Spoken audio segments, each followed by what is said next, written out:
자, 우리 데이터 수집 및 전환의 네 번째 데이터 비식별화라고 할 수가 있겠어요.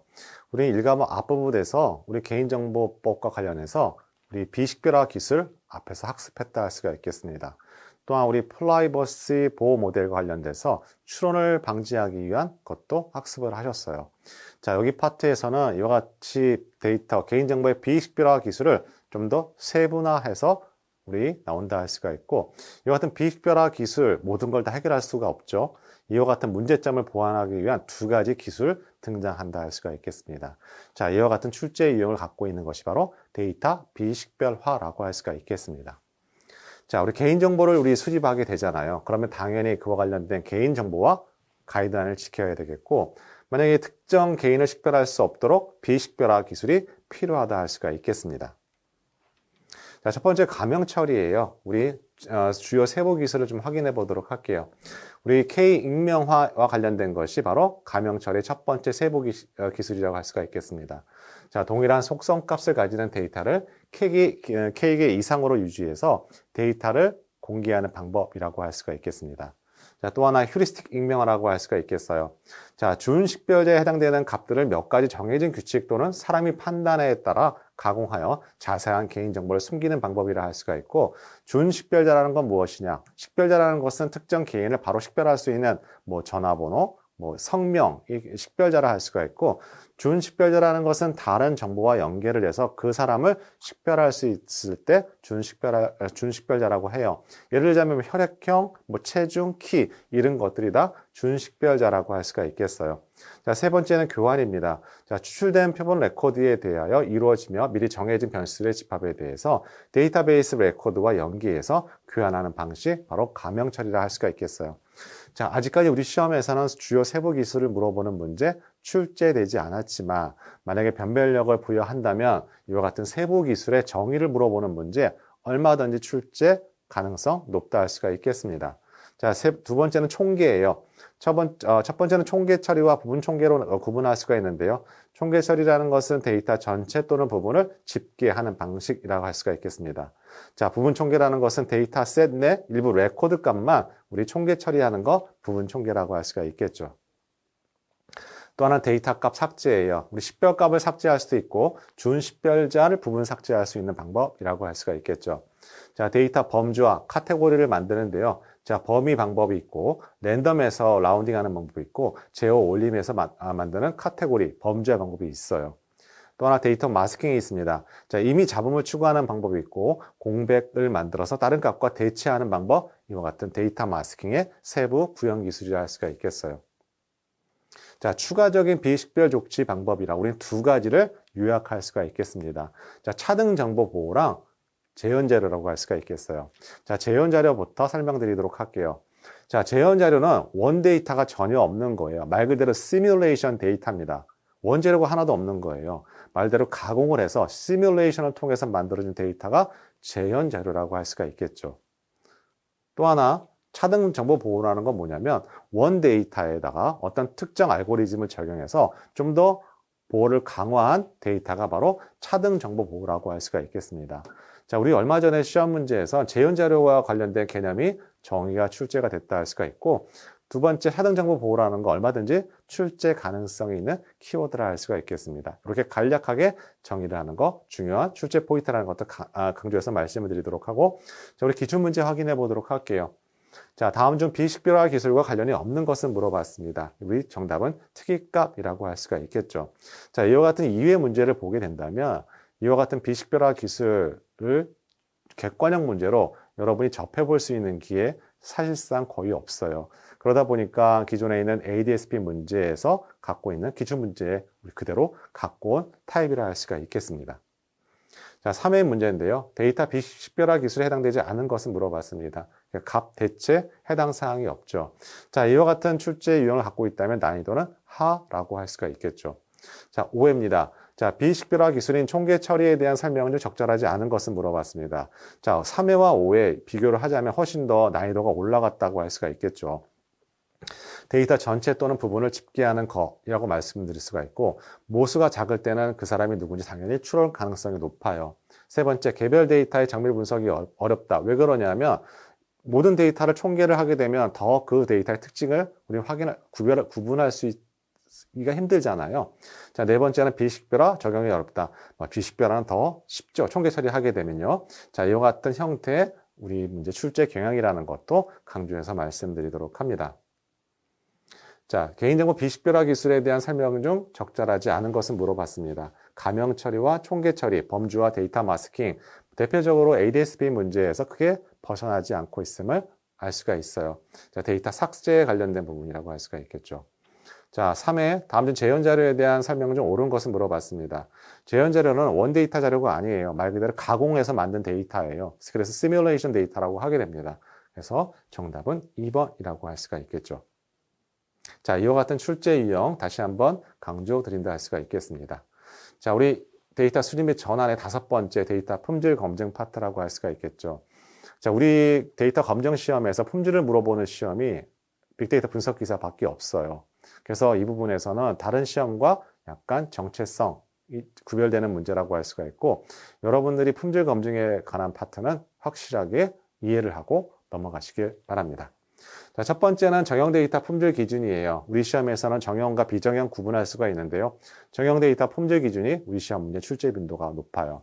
두 번째, 해당되는 정형 데이터를 품질 검증하는 방법, 오류를 찾는 방법 중에 하나가 바로 데이터 프로파일링 방법이에요.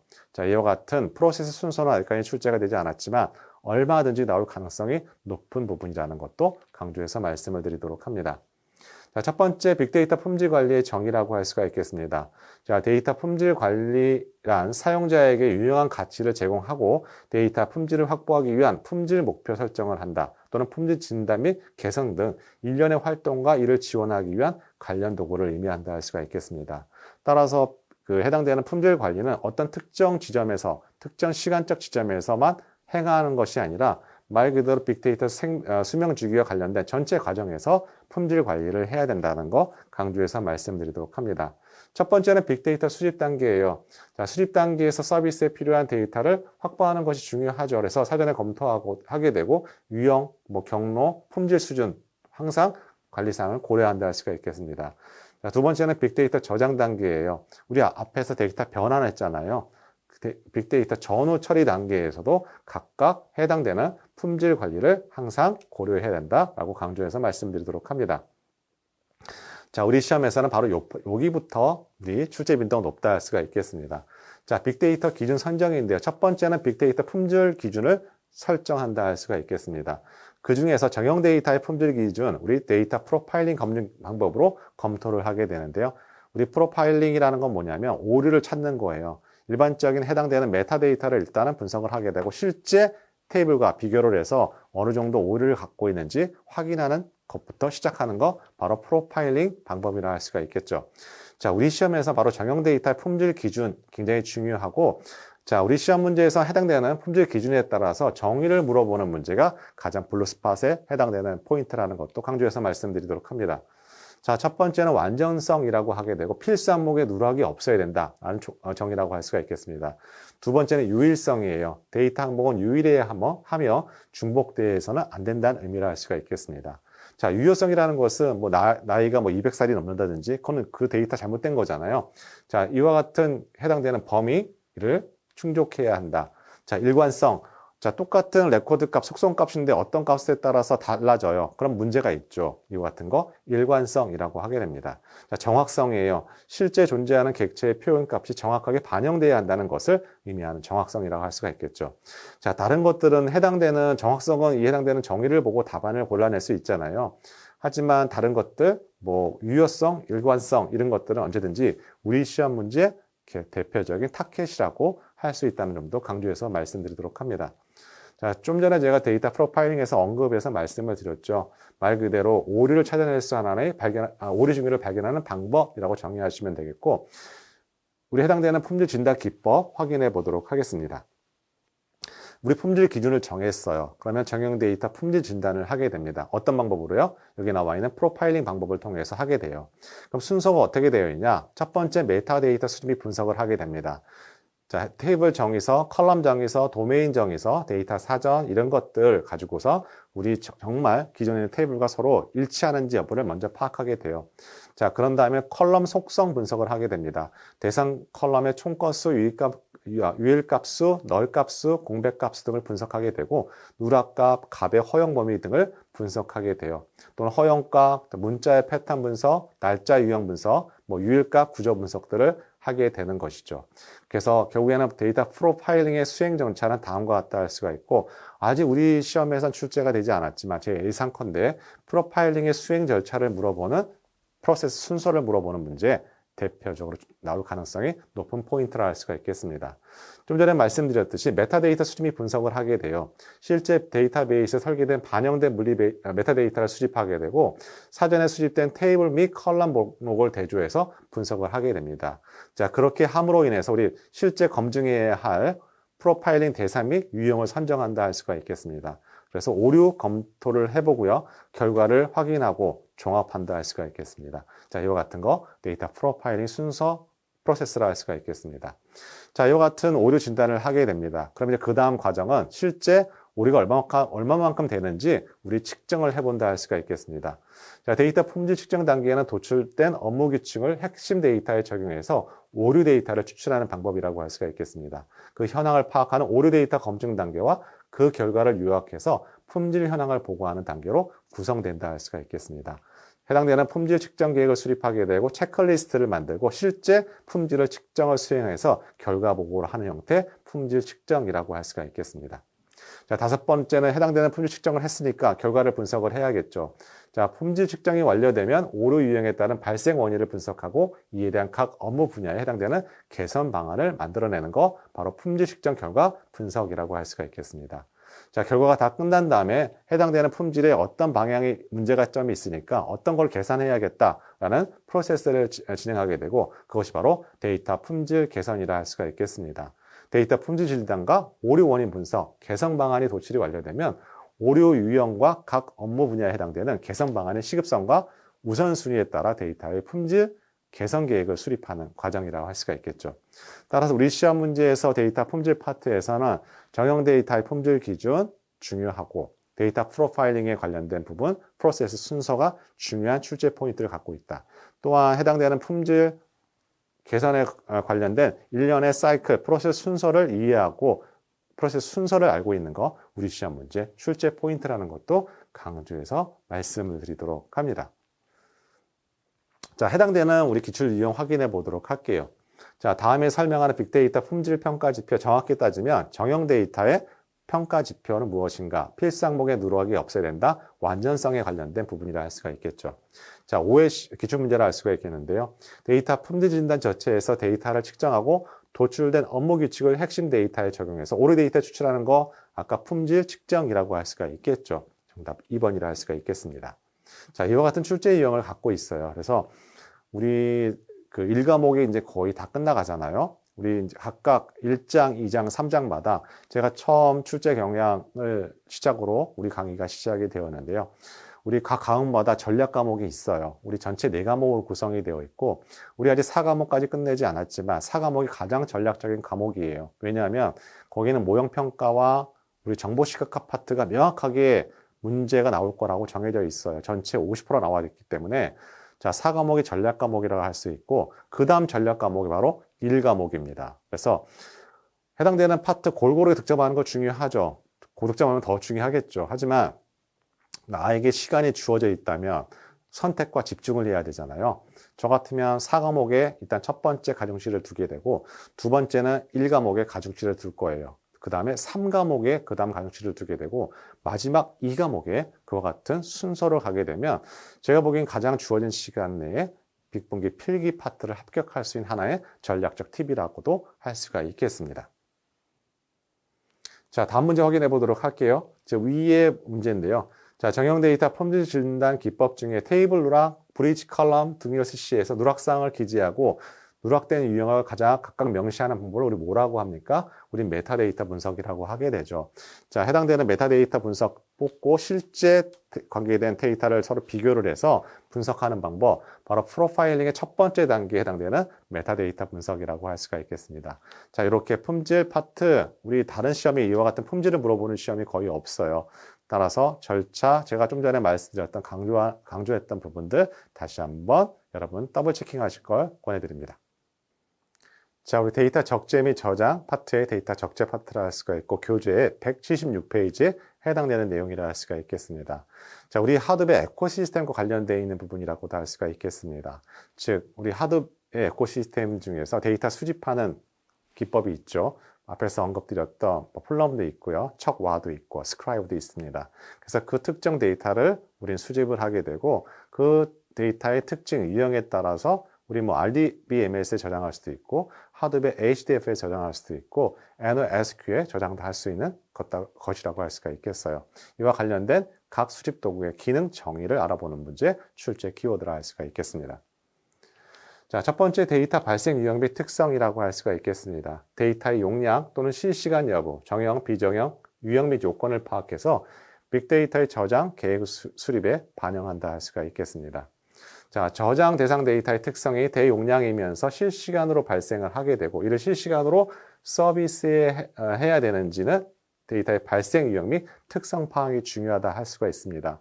우리 하드웨어 HDFS라는 것은 실시간 처리에는 우리 한계가 있다고 말씀드렸죠. 즉 디스크 기반으로 되어 있기 때문에 자, 이와 같은 경우에는 NoSQL을 이용한다 할 수가 있겠어요. 따라서 대용량 데이터를 실시간으로 처리하지 않을 때는 하드 기반의 대용량 데이터 처리 시스템 등을 사용할 수 있다고 말씀드릴 수가 있겠습니다.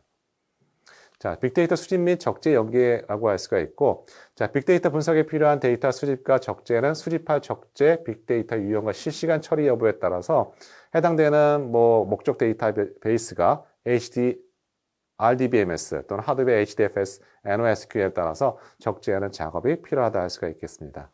자, 두 번째 대표적으로 데이터 적재 도구 세 가지 여러분 알고 가는 것 중요한 포인트라 할 수가 있고, 첫 번째 플럼이라고 할 수가 있겠어요. 말 그대로 로그 수집기라고 할 수가 있겠죠.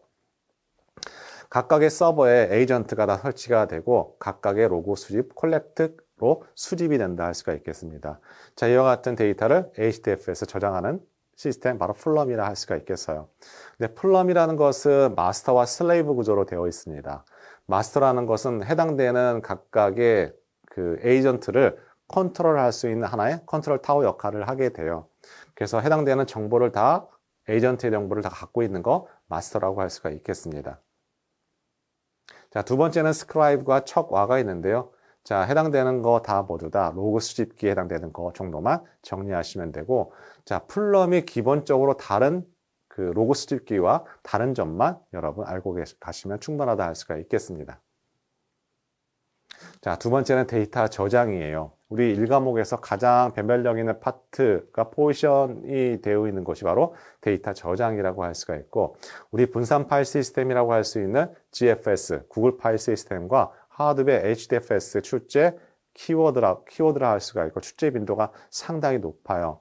자, 이 부분은 ADP의 데이터 처리 기술 2의 파트라고 할 수 있는 2과목에서도 역시 출제 가중치가 높다는 것도 강조해서 말씀드리도록 합니다. 자, 두 번째 데이터 저장 형태에 따라서 우리는 데이터베이스 클러스터로도 나눠지게 돼요. 이때 무공유와 공유의 특징을 알고 있는 점, 우리 시험 문제 출제 키워드입니다.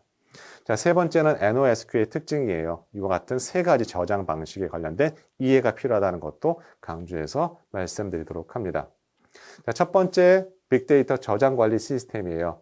자, 빅데이터 저장 관리 시스템이라는 것은 대용량 데이터 집합을 저장하고 관리하는 시스템이라고 할 수가 있고, 빅데이터 저장 방식은 분산 파일 시스템 방식과 데이터베이스 방식이 있습니다. 또 데이터베이스 방식이 크게 RDBMS 방식과 NoSQL 방식으로 나눌 수가 있어요. 자, 분산 파일 시스템은 데이터베이스가 아니죠. 파일 저장 시스템이에요. 어떻게 효율적으로 파일을 저장할 수 있는지에 관련된 부분입니다. 말 그대로 엑셀과 같은 파일이라 할 수가 있겠죠. 자, 이와 같은 개념 설명드린다 할 수가 있고, 그럼 데이터베이스에서 RDBMS와 NoSQL의 차이점은 무엇이다?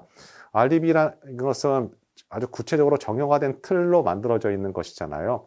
하지만 NoSQL 방식이 가서 유연한 스키마로 되어 있어요. 좀 더 구체적으로 말씀드리면 네 가지 타입으로 우리는 데이터를 저장할 수가 있습니다. 문서 기반, 컬러 기반, 그래프 기반, 키밸류 기반으로 해서 우리는 데이터를 저장할 수가 있어요. 그래서 우리는 비관계형 데이터베이스라고 할 수가 있고, 또한 인메모리 방식을 하기 때문에 분산 파일 시스템과 데이터 처리 면에서 구분되는 점 우리는 여러분 기억하시면 되겠습니다. 자, 빅데이터 저장 기술 분리예요. 첫 번째 분산 파일 시스템입니다. 분산 파일 시스템의 정의라고 할 수가 있겠어요. 자, 데이터가 단일 물리 머신의 저장 용량을 초과하게 되면 전체 데이터셋에 분리된 여러 머신에 나눠서 저장할 필요가 있죠. 그래서 대용량 저장하기 위해서는 반드시 하드와 관련된 부분이 언급된다 할 수가 있겠습니다. 자, 네트워크로 연결된 여러 머신의 스토리지를 관리하는 파일 시스템을 분산 파일 시스템이라고 하게 되죠. 우리 하드웨어 분산 파일 시스템, 대용량 데이터를 그냥 저장하는 것이 아니라 쪼개서 우리는 여러 곳에 분산 저장한다 할 수가 있겠죠. 자, 이와 같은 거 바로 분산 파일 시스템이라고 할 수가 있겠습니다. 자, 대표적으로 우리 분산 파일 시스템, 구글 파일 시스템에 있습니다. GFS라 하게 되고요. 구글 파일 시스템은 구글의 대규모 클러스터 서비스 플랫폼이 기반이 되는 파일 시스템으로 개발되었다 할 수가 있겠습니다. 그래서 개발 당시 목적이 있어요. 자, 한 개의 고성능 기계보다 평범한 여러 기계를 우리는 갖고 있을 필요가 있다. 설계 목적 중에 들어가는 가정 조건 중에 하나라고 할 수가 있겠습니다. 또한 확장성이 용이해야 된다. 라는 조건도 있고요. 우리는 낮은 응답 시간보다는 높은 처리율을 목적으로 한다라고 할 수가 있겠습니다. 또 하나, 언제든지 하드웨어는 장애가 발생할 수 있다. 이걸 극복할 수 있는 부분이 필요하다라는 게 바로 구글 파일 시스템 자체의 설계 목적이라 할 수가 있겠습니다. 자, 우리 시험에서는 이와 같은 구글 파일 시스템의 아키텍처가 출제 포인트를 자리 잡을 수가 있어요. 첫 번째 구글 파일 시스템은 마스터와 슬레이브 구조로 되어 있습니다. 일반적으로 분산 파일 시스템은 대부분 이와 같은 마스터와 슬레이브 구조로 되어 있어요. 말 그대로 마스터는 하나의 컨트롤 타워 역할을 하게 되는 거고 한 개의 마스터와 다수의 정크 서버로 구성이 되어 있다 할 수가 있겠습니다. 기능적으로 본다면 세 가지로 구분한다 할 수가 있겠어요. 자, 마스터라는 것은 GFS 전체를 관리하고 통제하는 중앙 서버의 역할을 하게 돼요. 각각 정크 서버의 위치 정보를 마스터가 다 갖고 있습니다. 실제 정크 서버에는 해당되는 데이터를 실제 저장하는 곳 정크 서버라고 하게 돼요. 또한 이와 같은 정크는 복제를 해서 분산해서 저장을 함으로 인해서 특정 서버에 장애가 발생하더라도 지속적으로 운영할 수 있도록 복제한다는 거 여러분이 알으셔야 할 포인트라 할 수가 있겠습니다. 물론 우리 시험에서 그 하드웨어 HDFS가 가장 출제 빈도가 높아요. 하지만 구글 파일 시스템에 관련해서 아키텍처가 등장하더라도 전혀 이상한 것이 없다는 것도 강조해서 말씀을 드리도록 합니다. 자, 데이터 수집 및 저장 계획의 중요한 포인트라고 할 수 있는 하드웨어 분산 파일 시스템이라고 할 수 있는 HDFS라고 할 수가 있겠어요. 다시 한번 강조드리는 것, 우리 시험 문제에서 거의 출제 빈도가 상당히 높은 포인트를 갖고 있는 것이 바로 HDFS라는 것도 강조해서 말씀드리도록 합니다. 자, 하드분 두 개의 코어 프로젝트로 구성이 되어 있어요. 데이터를 분산 저장하게 되는 HDFS와 분산 병렬 처리하게 되는 MapReduce로 구성이 되어 있다 할 수가 있겠습니다. 또 하나 해당되는 하드웨어 분산 파일 시스템, 구글의 파일 시스템 아키텍처의 사상을 그대로 우리 컨트롤 C, 컨트롤 V 한 클로닝 프로젝트라는 것도 강조해서 말씀드리도록 합니다. 자, 하드웨어 분산 파일 시스템은 대용량 데이터 읽기 쓰기에 최적화되어 있는 파일 시스템이라고 할 수가 있겠습니다. 자, 일반적으로 로컬 시스템의 파일이 있죠. 그걸 HDFS에 보낼 수가 있습니다. 그러면 일단은 HDFS는 그 파일의 크기를 먼저 한번 확인을 하게 돼요. 그것이 대용량 데이터라고 한다면 일단은 블럭 단위로 데이터를 쪼개서 분산 저장한다 할 수가 있겠습니다. 그 데이터, 블럭의 크기는 64MB 또는 128MB로 분석하는 사람이 설정 가능하다는 것도 여러분 꼭 아셔야 할 포인트라 할 수가 있겠습니다. 자, 이와 같은 파일 다시 HDFS에서 로컬 시스템으로도 보낼 수가 있어요. 그렇게 되면 HDFS는 분산 저장되어 있잖아요. 이 파일을 하나로 합쳐서 로컬 시스템으로 보내게 된다 할 수가 있겠습니다. 자, HDFS는 블록 구조의 파일 시스템이에요. 블록을 저장할 때는 기본적으로 3개의 디폴트로 복제본을 저장한다 할 수가 있겠습니다. 이 역시 분석하는 사람 기본적으로 설정 가능한 값이라 할 수가 있겠어요. 자, 블록으로 복제되어 있기 때문에 특정 서버의 하드디스크에 오류가 생기더라도 복제된 블록을 이용해서 데이터를 조회할 수 있는 가용성이 담보되어 있는 시스템이라고 할 수가 있겠죠. 자, 이와 같은 아키텍처, 바로 HDFS 아키텍처라 할 수가 있고, 이와 같은 시험 문제 출제 경향, ADP 출제 빈도 상당히 높다 할 수가 있겠습니다. 제가 좀 전에 말씀드렸듯이 대용량의 데이터, 읽기와 쓰기에 최적화된 파일 시스템이라고 말씀드렸잖아요. 각각 네임 노드와 데이터 노드의 역할을 알고 있는 거 다시 한번 출제 빈도가 높은 포인트라는 것도 강조합니다. 자, 첫 번째 클라이언트와 네임 노드와 여기 나와 있는 데이터 노드 관계 간략하게 설명드리도록 합니다. 자, 먼저 읽기와 쓰기 어떤 방법으로 진행되는지 설명을 드려볼까 합니다. 자, 클라이언트가 먼저 원하고자 하는 데이터 읽기를 하고 싶습니다. 그러면 첫 번째 네임 노드에 접속한다 할 수가 있겠습니다. 자, 네임 노드는 해당되는 데이터 노드의 위치 정보를 다 알고 있습니다. 그래서 해당되는 네임 노드가 특정 데이터 노드의 위치를 클라이언트에 얘기해주면 원하고자 하는 그 위치에서 데이터를 읽는 방법을 진행한다 할 수가 있겠습니다. 자, 그 다음에는 쓰기 방법입니다. 역시 클라이언트가 네임 노드에게 해당되는 어느 위치에 해당되는 그 데이터를 쓰면 될까라고 물어보게 되고 네임 노드 역시 특정 해당되는 데이터 노드를 클라이언트에게 반환한다 할 수가 있겠습니다. 그래서 해당되는 데이터 노드에 쓰는 즉시 우리는 복제를 해서 각각의 데이터 노드에 저장하는 시스템 바로 하드웨어 HDFS라고 할 수가 있겠어요. 그런데 중요한 것은 자, 위의 그림과 같이 HDFS는 하나의 네임 노드와 다수의 데이터 노드, 즉 마스터 슬레이브 구조로 갖고 있다 할 수가 있겠습니다. 그래서 우리 시험 문제 출제 포인트 바로 네임 노드의 역할 또는 데이터 노드의 역할을 구분하는 게 아주 강력한 출제 포인트를 갖고 있어요. 첫 번째, 메타데이터의 관리입니다. 자, 네임 노드는 파일 시스템을 유지하기 위해서 메타데이터를 관리합니다. 말 그대로 하나의 컨트롤 타워 역할을 하는 거예요. 자, 메타데이터는 파일 시스템의 파일에 대한 블록 매핑 정보를 갖고 있습니다. 따라서 네임 노드는 클라이언트에게 빠르게 응답할 수 있게 메모리 전체 메타데이터를 로딩해서 관리하는 메타데이터 관리 첫 번째 역할이라 할 수가 있겠습니다. 자, 두 번째는 데이터 노드 모니터링인데요.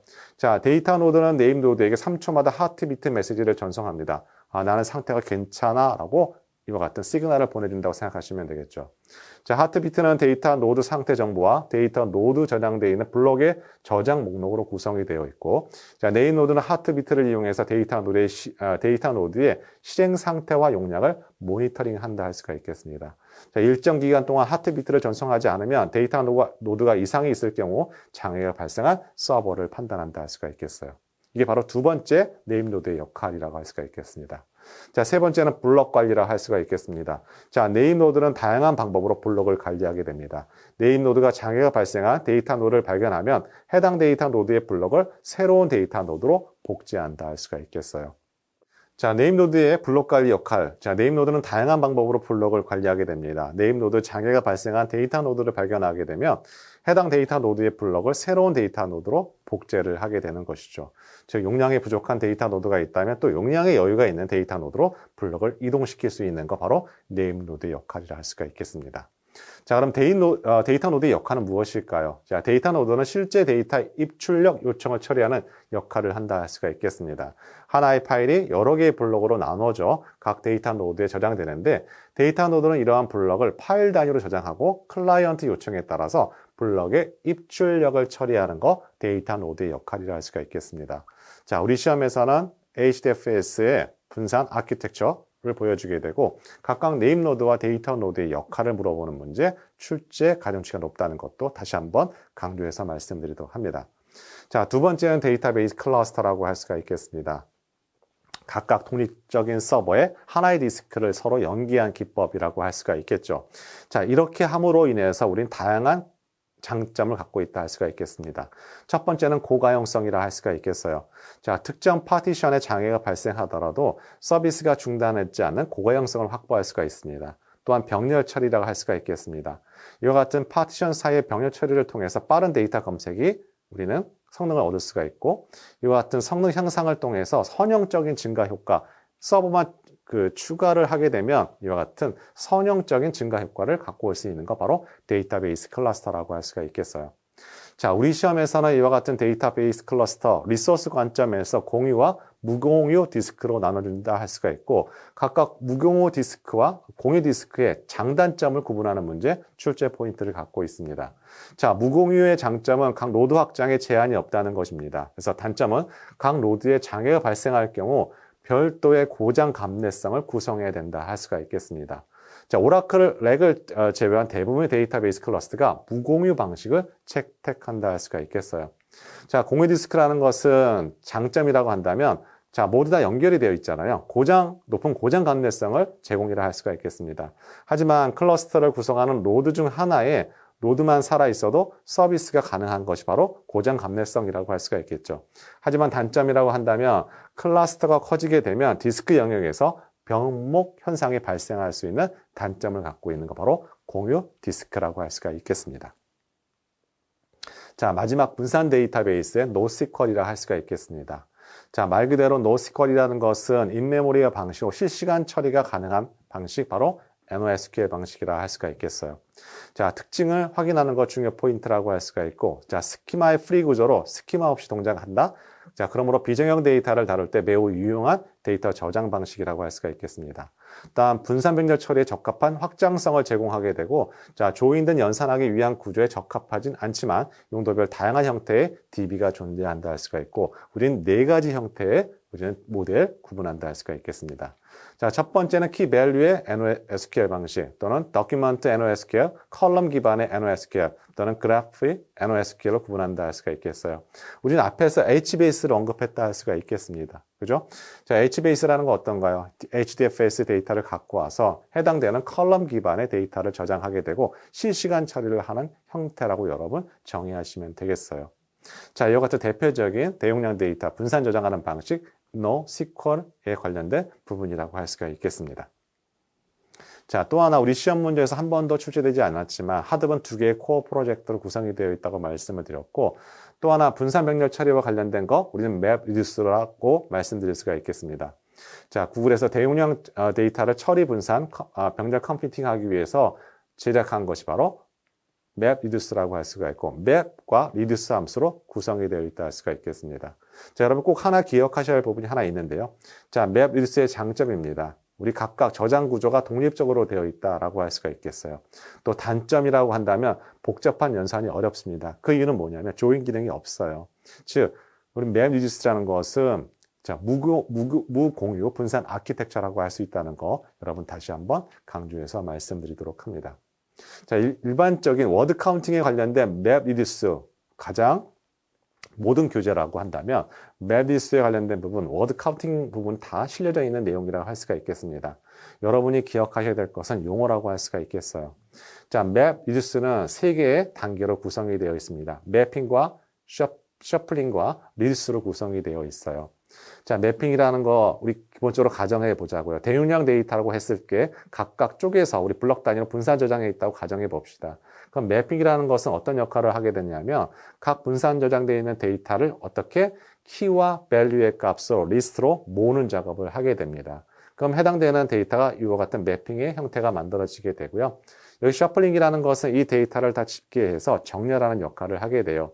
자, 비어, 카, 디어, 리버 형태로 정렬을 하게 되죠.